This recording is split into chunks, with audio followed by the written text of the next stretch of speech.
PX4, the album, and Alone, the EP.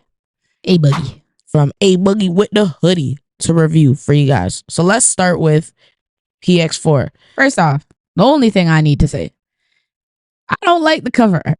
That cover art had me. It is so dirty, violating to just listen to that album. Like anytime I have it on the car and it's just blasted all over the screen, it's just like I can't even listen to that shit if my mom's in the car. Like, like, what do you mean? I'm trying to show you up. I'm like, oh, let me show you something on my phone.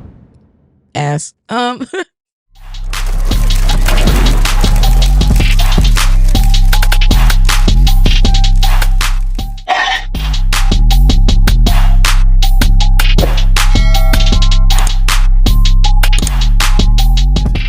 What's up, Fishbowl family? Welcome back to another Thursday here at Small Fish Big Pond with the twins you know and love, Ren and Joe. Without further ado, let's get into it. Episode 8. Let's get it. What is it like to hear your voice the entire time? Honestly, it's kind of trippy, I won't lie. Yeah, because I'm used to having one off. Yeah, so that I can like, hear you. Hear the surrounding noise. Exactly, because then I just feel like I'm talking to myself, which I don't personally mind, but at the same time. Anyways. Yeah. It's time for the Ryan Twins weekly recap. We're going to kick things off with Joe this time because I feel like I've been starting first. So, Joe. Yeah, you know, I think personally it's only fair since I was born first. 2 minutes. 120 seconds, if you will. Still 2 minutes. You know when That's not even... Time is relative. Shut up. It's only relative now in this instance to serve only you. But I'll say, like, you know, whenever I tell people the story about how, like, you know, I was born 2 minutes first and how every year at 12:02 is when I message you happy birthday, that is a hit, which I genuinely do. Like, I'm not just saying it's that. It's so petty. It's so petty. Like, why not just wish me happy birthday after I wish you happy birthday? Like 2 minutes after. So really and truly, like, no, because when I tell people, yo, and 2 minutes in texting time is a long time. Like, Shorty's airing me out, especially on your birthday. Too. A lot. Like, if I don't get that message at 11:59, like I'll be upset. I'm sensitive about my birthday. Like, yeah. I'm not like. I don't know. I don't really care so much anymore about because it's about me. It's like, you know what I mean. Other people that have a birthday on the 29th. Yeah. Shout out to my birthday twins. A lot, but my birthday, our birthday is about us. So if you're not making that day all about us, all about me as your friend, personally, I just feel like you hate me. Like, and you don't really fuck with me. Like, say you hate me without saying you hate me. Literally, that's what it's giving. And but, if anybody that knows us knows that, like, when it comes the other way around, yo, we ball out. Yo, I love my friends' birthdays, bro. I love birthdays. Because that was the day that, like, one of my favorite human beings on the planet was like, born. By God's grace, like, by God's grace, you were born on this day, and we just happened to be friends. And I just truly believe that if you were born on another day, like, there's a chance we wouldn't have been friends. Yo, like, that's a possibility. You know what I mean? Like, if I wasn't born early, like, who's to say I wouldn't have been the greatest Libra alive? That is a wild accusation. Knowing that you're sitting next to the greatest Libra alive herself. Anyway, first of all, you're born 2 minutes later, so you're copying me. Okay. Anyways, how did your week? Yeah, honestly, my week was pretty good. A lot of it I spent, you know, I took a little self-care day earlier in the week. I got a massage done, which was amazing, which I need to do more often because I feel like, yeah, I don't stretch as much as I definitely should. So it would help to do the massage and like break out all the knots and stuff in my back especially. But yeah, you know, it was good. I felt great.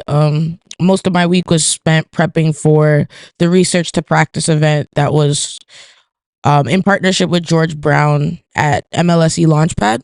You did that last week Thursday. Yes, that was last week Thursday, which I actually had the good fortune of hosting with one of my co-hosts on the Yak that I'm a part of. And honestly, it was a really fun event. I got to absorb a lot of information and obviously, you know, still have high hopes of having a career in sports, specifically youth sports. So it was a great opportunity for me to network and really just learn a lot from researchers, practitioners, as well as, you know, young minds that are there trying to make a difference in the world. It was great being around people that inspired me, and I hope that I inspired some people as well. And holy smokes, public speaking is not for the weak.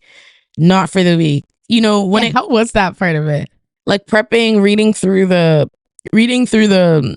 script, I wasn't super nervous. And you know, the like host for the event, so the full-time staff, you know, they did a really good job checking in on us. You know, Anika checked in on me as well too, and just asking. And you know, my answer every time was kind of like, oh, like, yeah, like, I'm okay, you know, I'm not that nervous. But I always made sure to preface that I will be nervous day of, because as much as I prepare, when it does come to when it comes to speaking in public, I do tend to fly by the seat of my pants, because I feel like that's where I'll be the most natural. But I also have to understand that I am also in like a corporate space. Yeah. So what's appropriate as a 22-year-old struggling through life might not resonate super well with the audience that I was speaking to, which I was happy to see that there were some young people. So when I made certain jokes, like, you know, the older folks, they would like chuckle, but you know, the people my age would like laugh because they, you know, they fully got it. Did the jokes hit?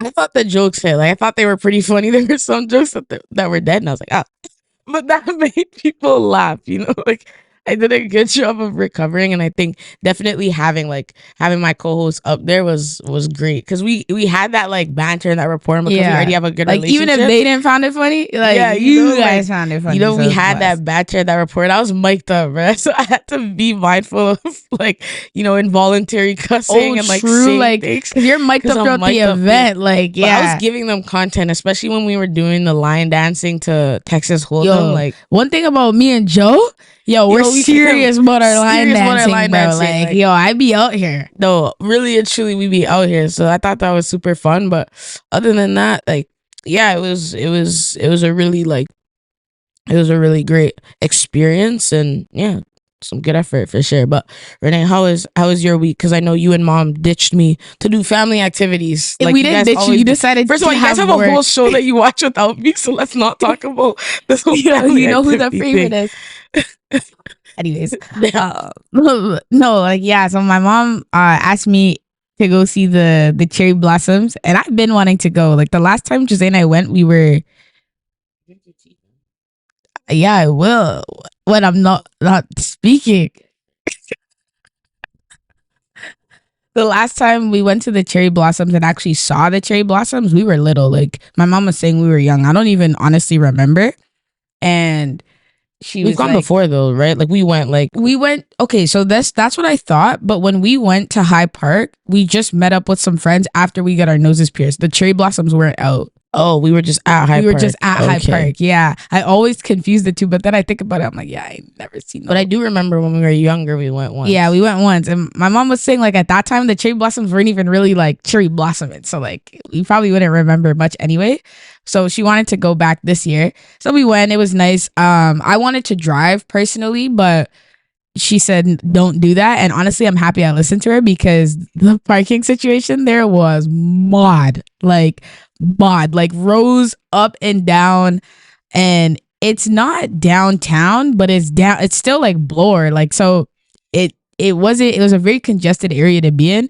Needless to say, I'm happy I didn't drive. The transit ride honestly was about the same amount of time it would have taken me to drive there and back, so it wasn't too bad, but it did make me very anxious to be on public transit, because I got so comfortable with my car. And whenever I do take the transit, it's like the GO or a streetcar, which is kind of blessed. But yeah, like, other than, you know, getting there and being on the transit and stuff like that, the actual cherry blossom, bro, the park was amazing. There were so many people there. They were in like full bloom. It was the most I think I've ever seen. And even my mom said it was the most she'd ever seen. And she's seen them a few more times, obviously, than I had. So it was really nice. I got some good pictures. Nice. So happy you guys got that experience. I got some good pictures. I'll put some up for you guys. I'm not really like a nature girly. Like, I ain't gonna post on my IG, but I post like a 1-2 story. Like, you know, I'm with it. Like, you know what I mean? Like, I understand. But then I also be outside. Like, you know what I mean? Like, I still understand, you know, the importance and, like, you know, how cool it is, like, to see the cherry blossoms with nature, you know, and all that kind of stuff. So yeah, that was pretty much it. I went to an NFL draft party.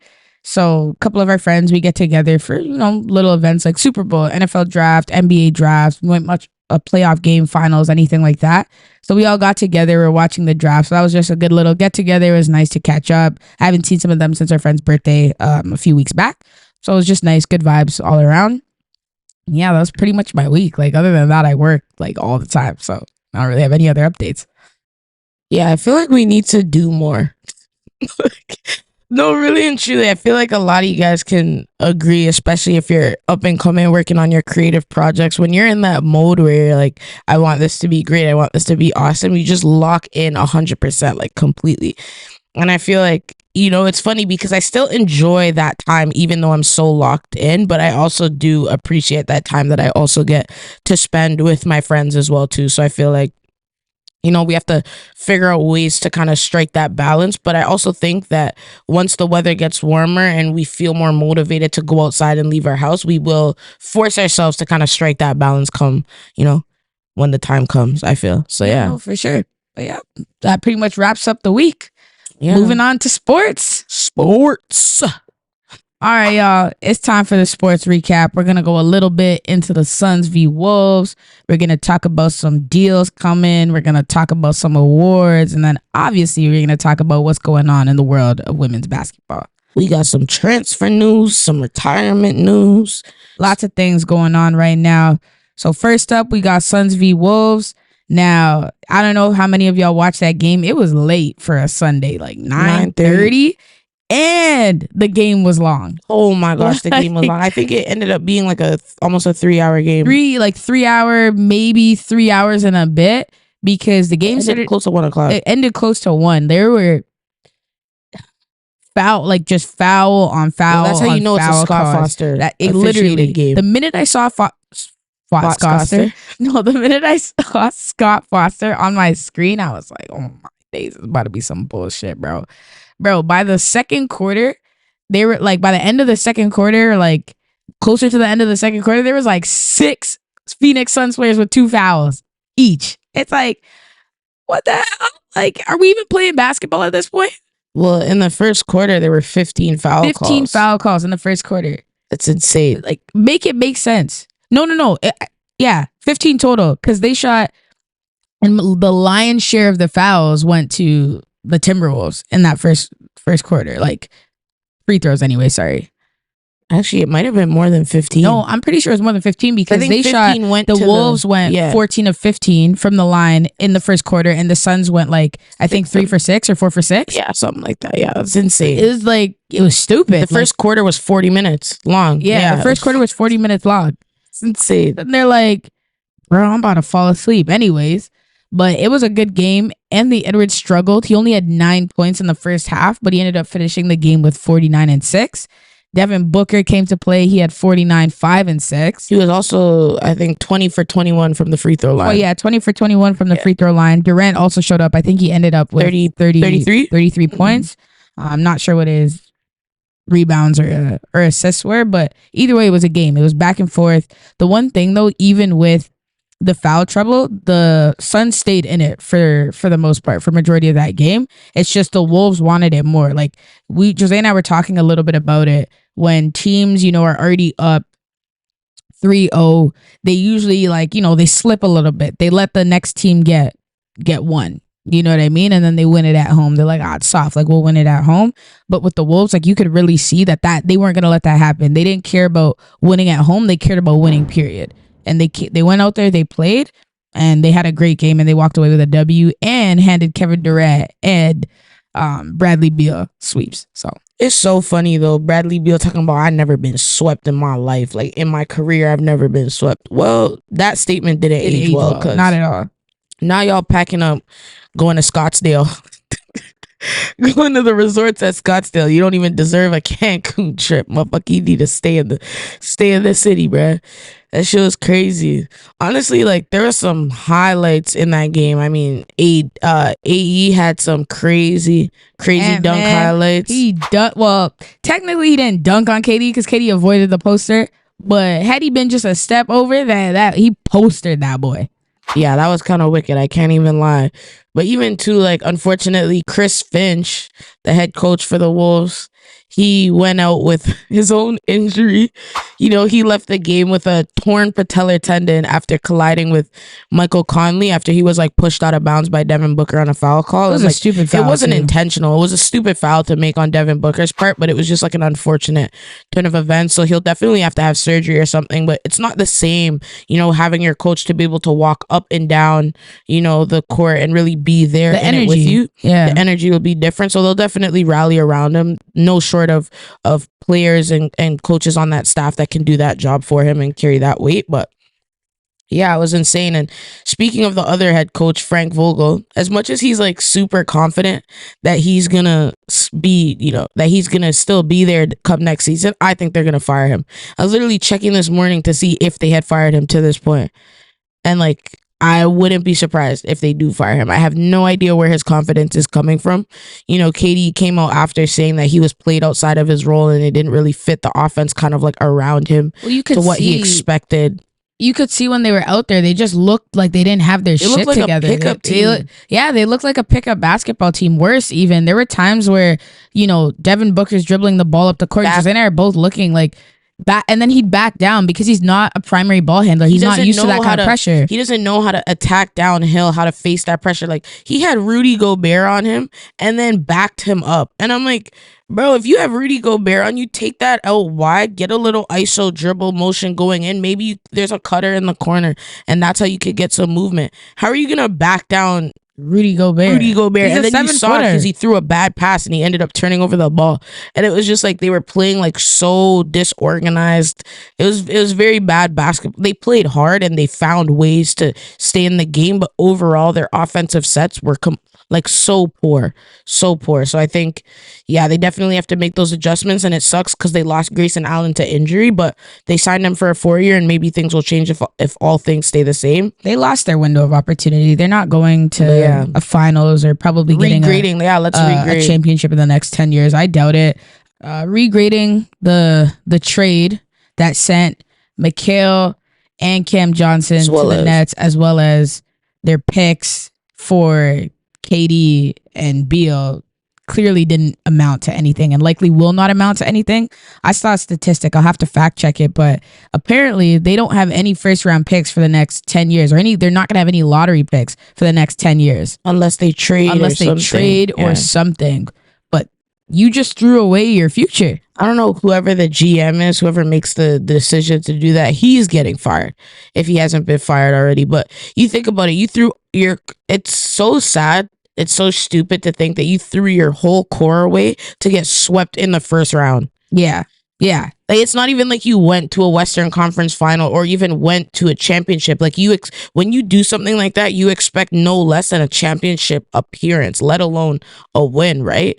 But you saw a first round exit via a sweep. Like, your guys weren't in it from that game hasn't 1 to won 4. A playoff series since 2004. Like, yeah, like F-.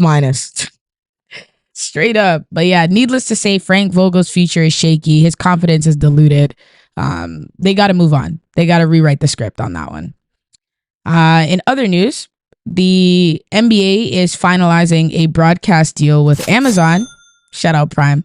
I have that, so I don't have to pay any extra fees, or any extra subscriptions. Renee has Prime. So they're nearing a broadcast deal that will start in 2025, so next season, and that'll go, I believe, for about 10 years, giving them access to a good, like, the lion's share of the NBA games. Now, the NBA is also finalizing a deal with ESPN to have the NBA finals remain on ESPN, and then the other couple of games will likely be spread out across other broadcast channels. But that's a good sign for us as consumers, because I don't have to go pay for another subscription. Well, yeah, and I mean, you know, I this was something that we discussed when I was at Laurier in my class. We talked about streaming and how it's moved from a platform just for movies and TV shows to now streaming sports games. And I think that opens up a whole new business opportunity for them, but also in terms of accessibility as well. Streaming's accessible to everyone. Whereas, you know, if you have it on ESPN, there's a lot of broadcasts that we won't get as Canadians. Yeah. But everybody in the world can have Amazon Prime for the most part, right? So you think about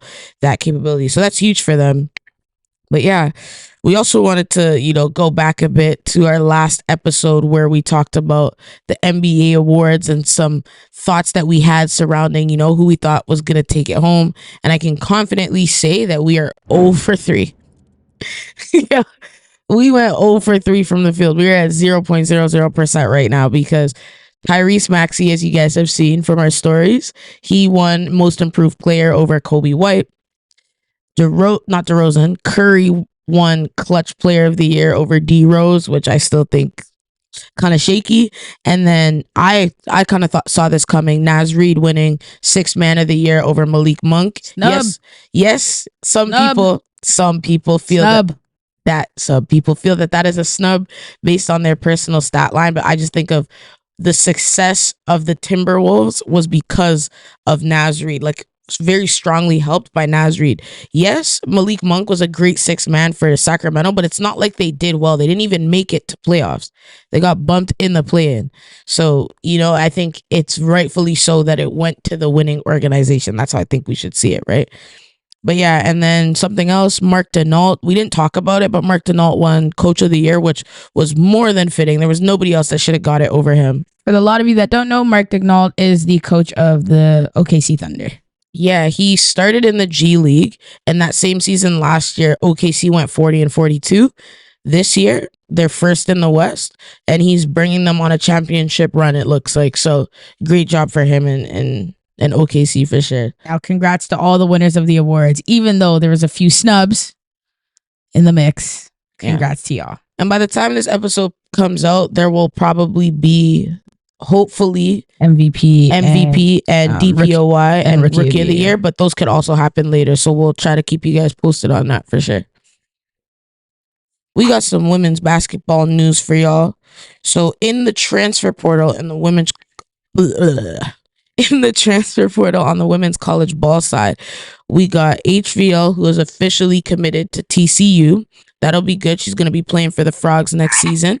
So yeah, hopefully she's going to bounce back from a lackluster season last season with LSU. I was wondering why she posted her photo and there was a frog, and I'm like, oh, is it like tea? Because like spilling the tea. I was like, oh, is there tea there? Like, whatever. I did not know their mascot was a frog. Your mind is in the gutter. Your mind is in the absolute gutter. You learn something every day. Anyways, continue. Moving on. Wow. Kiki Iriafen, our girl at Stanford, who showed out in the tournament with a 40-point performance. She has officially committed to USC. So she's going to smell a chip. We do in fact smell at least a finals appearance, I feel. And this is huge for USC because she's going to be paired up with Juju. So that'll be a good number 2 option because you don't want to put all that pressure on just a sophomore to be your scoring output. It'll also make Juju a better player as well. Yeah. She already is such an elite scorer, but elevating her passing game. Yes, her playmaking game. Her playmaking abilities. For her, for sure. When you have a good big. Yeah, and it's good for them because they also lost Kenzie Forbes to the draft as well too. So this is good on all fronts. I don't see anything, going wrong for them too far. We'll see how the season shapes up. But poor Stanford, man, like they lost pretty much everything. So they're gonna be in a huge rebuild. So we'll see what happens with them. But moving on, we got Shy Day Wilson from our hometown here in Toronto. She transferred out of Miami, and now she's going to be joining Flage at LSU, coached under Kim Mulkey. And I think that's good because I think her and Flage have a similar flavor, a similar flair and finesse. And Canadians, like, we're tough. We're good. We're good on the defensive end as well, too. So I think that'll be huge for her, that pairing. And it'll also allow more of Kim Mulkey's style of offense, I think, too, to come through, which is awesome. So yeah, that'll be good. And then what else do we got? The Cavender twins, mostly famous on TikTok, but they transferred out of Miami, took a year off, and now they're going back to Miami, the both of them, to play with their last year eligibility. We'll see what happens. Miami wasn't in the tournament this year, but they had a lot of girls transfer out this year as well too. So interesting to see what the Cavender twins are going to bring back maybe to the state of Florida. Yeah, I think maybe for them too as well. They just want to end their college careers off on a bang, go back to the school that they were originally at, maybe have a career year. That's always a possibility. So I think part of that is you just want to finish at home type thing. Yeah, 100%. And Miami is most well known for their investment in NIL. So that's also probably part of it too. That's a business too. You know what I mean? Keep those connections and keep growing, right? Keep growing your brand. And then lastly, we have on some transfer news is Caitlin Chen out of Princeton. She has transferred to UConn, which will be good because obviously we just lost Nika Mule in the draft, and we really are looking for a good playmaker, good facilitator, and good defender. And she's a scorer, which is also going to help Paige, because we don't want Paige to be pushing 40 minutes all season long. We want her to be healthy and we want her to have that support, you know? So that's good all around for sure. And yeah, that's all we got on the WBB side of things. Moving over to the W, we got training camp. It started on Sunday, April 28th. It'll be interesting to see who stays and who goes. But overall, I think a lot of people were excited. The athletes were amped. I've seen a lot of videos on my timeline come up of like first day. Stewie said it's like the first day of school, so she was really excited for it. And I was watching a TikTok, and one of the girls, I guess she was a former player. She didn't say what team she played on, but she said training camp is tough. You have some teams that will take the full 12. Some will only take 11, and you'll have 18 girls there. It's not just the girls that you drafted. It's girls coming off of injury, girls coming from overseas, right? So for a lot of these girls coming in from college, I just want them to go out there, be dogs, do it like Gino said it to Nika. Do what they drafted you for, and there's your spot. Yeah, 100%. At the end of the day, good luck to them. Just as a little bit of a refresh, we have preseason coming up May 3rd. We have the final rosters due May 13th, and the regular season starts May 14th. Now, we have already booked our tickets to go see DT versus CC in Phoenix, Arizona. We don't know what the hell to do in Arizona. Maybe we'll go through that with y'all. Y'all can help us out with that a little bit. But that's what's coming up in all things W. No, yeah, and I think it's going to be pretty exciting. I'm excited to see how Angel Reese and Camila Cardoso like come up in the preseason. I'm excited for preseason. I think it's going to be really exciting and really fun for sure. And you know, like we say, in with the new, out with the old. And CP3, Candace Parker, has announced after 16 years in the W that she is retiring from professional basketball as we know it. You know, clap it up for her. She is probably she's honestly one of my favorite players of all time. She was one of the first people that I grew up watching as a young girl who loved basketball. And I think she's done so much for the game. Like, she was a rookie of the year and MVP in the same season. Like, a lot of people don't talk about her dominance while she was at LA to the game of basketball. Yeah, I think she's a 2-time MVP. She has a couple of chips in her belt. She has a couple of All-Stars, and she's also has a couple of gold medals too. She's had a well-rounded career, and you know, she talks about her aspirations to own a WNBA team. So definitely looking forward to seeing her hand in the business side of things when it comes to the W and women's basketball in general. But yeah, great career, great person, great athlete, and it's sad to see her go, but excited for this next phase in her life for sure. Yeah, for sure. Shout out to CP3. Thank you for everything that you have done for the game of basketball. Excited to see what you do next. And one of those things on her list is owning a WNBA team. So waiting for that expansion project. In other news, on a more, I guess, positive note as well, speaking of another great in the game, or a few greats in the game, Maya Moore, Simone Augustin, and Taj McWilliams Franklin were inducted into the WNBA Hall of Fame. The ceremony was just like 2 nights ago. Shout out to them. Maya Moore is my favorite player of all time across both sports. And I just love her game, her flow. She was a UConn girly. You know, went to the Lynx. So that's been my team. Y'all know I'm rocking with them. So she deserves this more than anything in the world. I was looking at the stats. When she was on UConn, they went 150-4. I'm thinking UConn been dominating the college basketball game. They had Stewie went on a 4-peat. Like, they had Maya Moore went 150-4. I'm assuming some chips came out of that as well. So no, just shout out to her, Simone Augustus, and Taj McWilliams Franklin. Like, y'all mean so much to the game of basketball. Y'all did so much for the game of basketball and for the Minnesota Lynx championship. So I appreciate you guys and everything you did. Yeah, it's crazy. It's amazing. So clap it up for them. And speaking about awards and getting things that you deserve as an athlete, moving on to the NFL, Reggie Bush was his Heisman trophy that he won at USC was returned. Now, for those that don't know, it was revoked after some scandals going on with the school. So that going on at USC at the time, they took it away from him. Not in part of his own, more so a reflection of the school. But they still took it away from him as punishment. That wasn't fair. But now, years later, he did get that back. So that's amazing for him, for sure. Yeah. Shout out to Reggie Bush. He deserves it. He deserved it then. He deserves it now. So it's great to see us trying to do right by him, even though it took so many years to do that. All right, y'all. It's time for the music recap.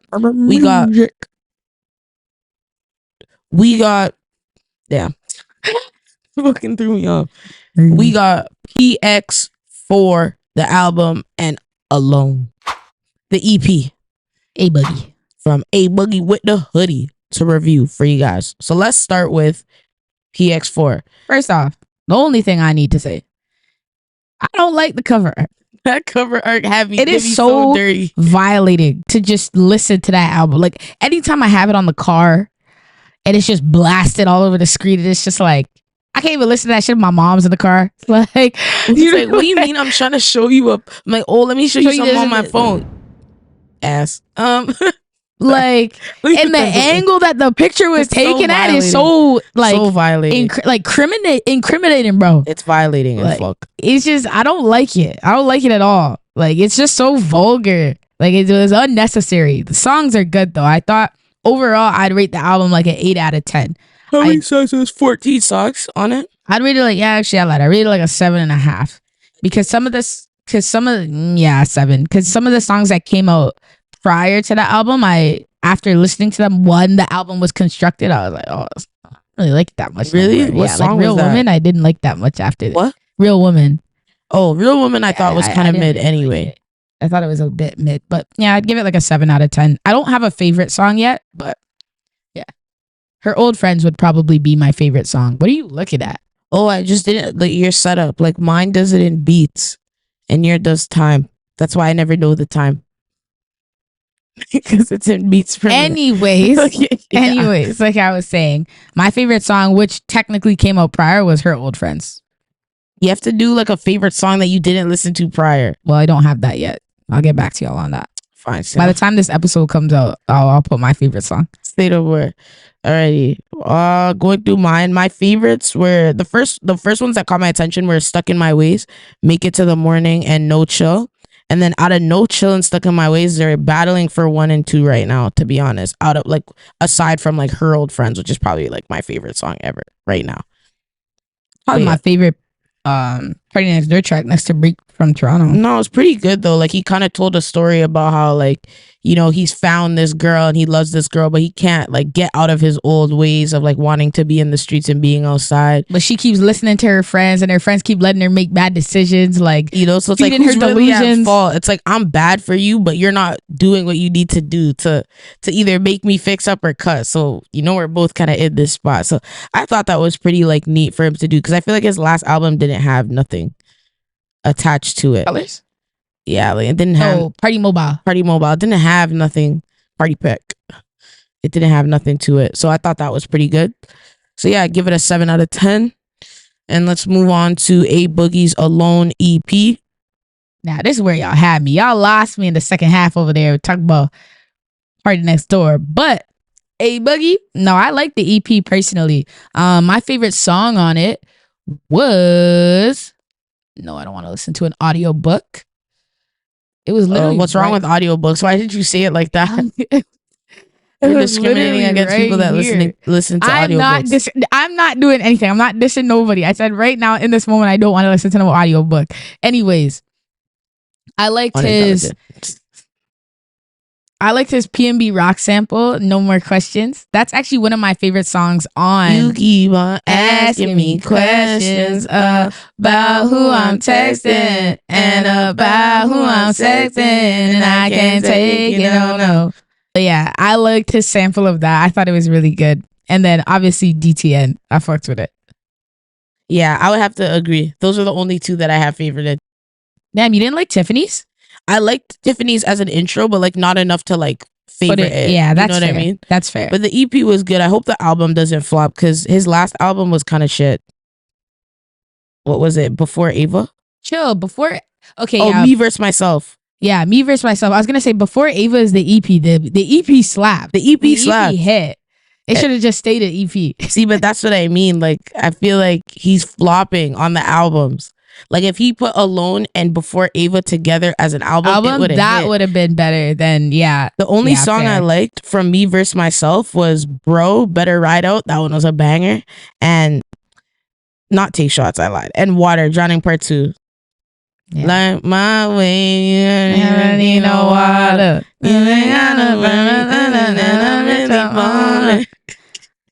Yeah, but ain't nobody here to hear us sing, so move it on. In other news, Drake removed Tailor Made Freestyle off of IG after Tupac's estate kind of handed him a cease and desist. Handed him a cease and desist.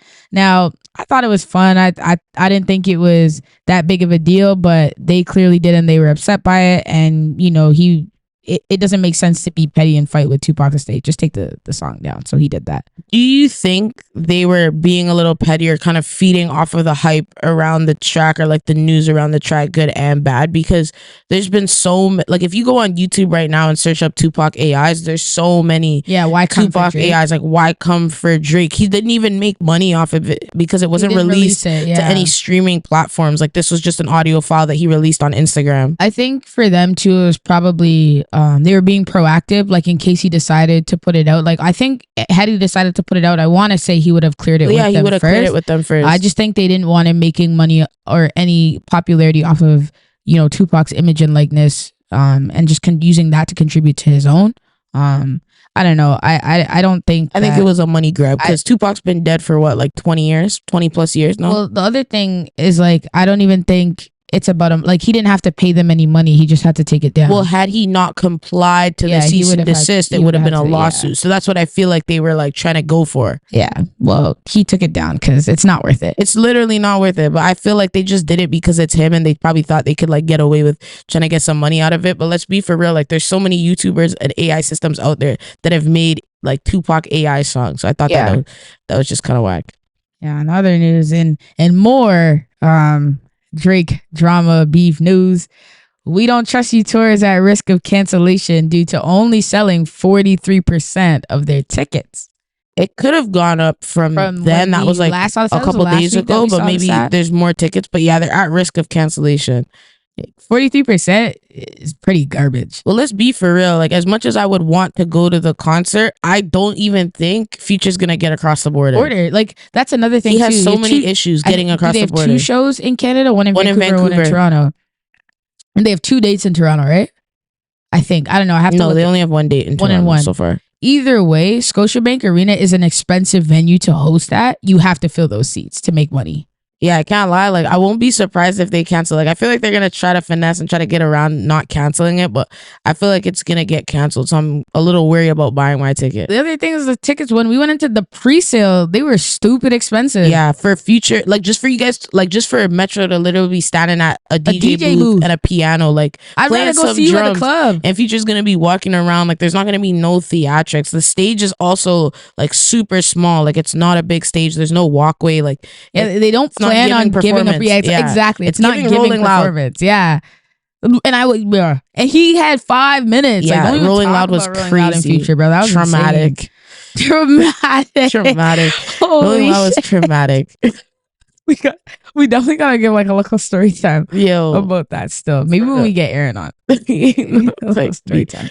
No, yeah, Rolling Loud was insane. But I kind of saw that coming, to be honest. I thought they were really big and bold for doing that, like for wanting to have it over there. I thought that was kind of crazy. I just think it's way too soon to do a tour. Yeah, but you know what's funny that I saw recently on my IG was, I don't know if it's true, like nobody's confirmed it on my end, but OVO Records billed them for using Drake's like name, image, and likeness essentially to get them streams. Which, like, if you think about it, if We Don't Trust You was about Rick Ross, would it have really hit?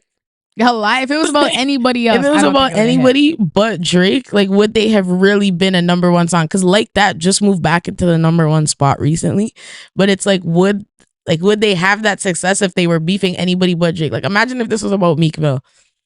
Yeah, nah.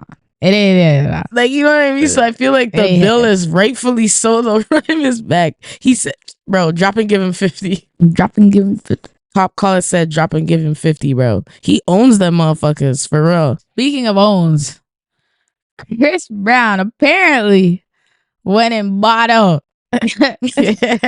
majority of the tickets to Quavo's concert the other day. I feel like that's what they're saying to make Quavo feel better about the fact that nobody wants to go to his concert. Maybe, but either way, I don't know if y'all saw the picture on IG. We'll put it up for y'all, but there was nobody there. It looked like the lights were still on. You know when you remember at the Skilla Bang concert when the DJ's still like warming up or whatever, when they're like practicing like sound check and everything, and people are kind of walking in, and there's like a little crowd like trying to find their spot in the front. That's what it looked like the whole concert.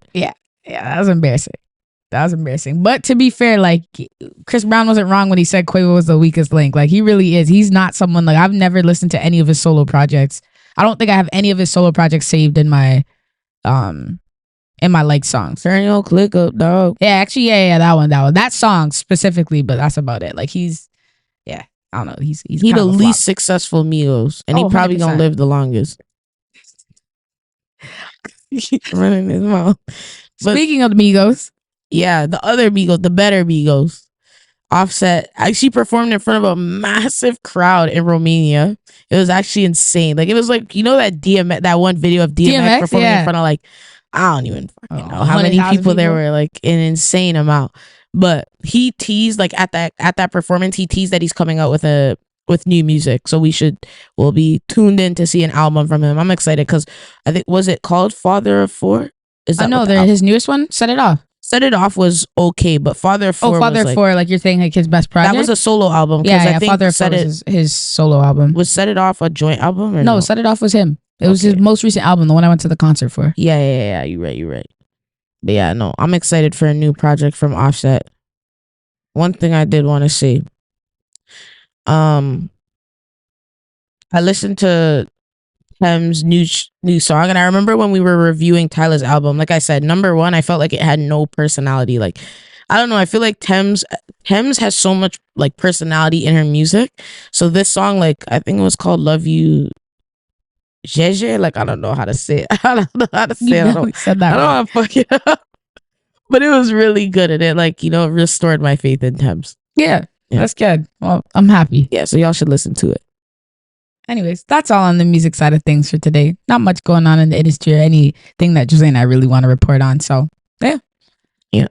All right, y'all. It's time for that point in the episode where we go through Ren's recommendations. Ren recommends, as I like to say. Recommends. So first up, for the movie of the week, we got Challengers. It came out April 26th. Make sure y'all go check it out. It's featuring our girl Zendaya. Who don't love Zendaya? We gonna watch that. Yeah, we're probably gonna watch it either maybe tonight, tomorrow, the day after tomorrow. We're gonna watch it this week for sure. So that's on our list. Y'all put it on your list. Food spot of the week. Honestly, I would say Burger Priest. Like, I had the fries, like, I had New York fries the other day, and the fries reminded me of how badly I want to go to Burger Priest. Like, I haven't had a good Burger Priest burger in a really long time. Make sure you get the California bun. California bun specifically. California style bun, no matter what burger you get, that's what you gotta. It'll change your life. Because they said it'll change your life. So make sure you go out there and get that. In terms of music recommendations of the week, I'm going to pass it over to Jo because she's got a song she wants to put y'all on. Why are you making that? Okay, anyways. Okay. Put the people on. No, thank you. Put your sleeves down. Why the fuck your sleeves rolled up like that? I don't know. No, thank you. Is that the song name? Yes. Okay. I winked with the wrong eye. Yeah. Whatever. I see that. No, thank you on Bryson Tiller's Bryson Tiller album. Honestly, I have not listened to this album. Only that song because I literally didn't like the preview song. It sucked. I didn't like the cover art, and I didn't like that the name was titled Bryson Tiller. So there's a lot of things about it. So the album is not what we're recommending here. We're recommending No Thank You. I thought it was pretty good. It was a good vibe. You know, we catching our vibe. All right, well, that's a wrap on episode 8 over here at Small Fish Big Pond. We hope y'all enjoyed this episode. Hit that like button, comment, subscribe, and as always, tell a friend to tell a friend. If you love us, hit that little bell in the top corner there to get notified of when we post. That's all we got for y'all. Peace out, Girl Scouts. Later.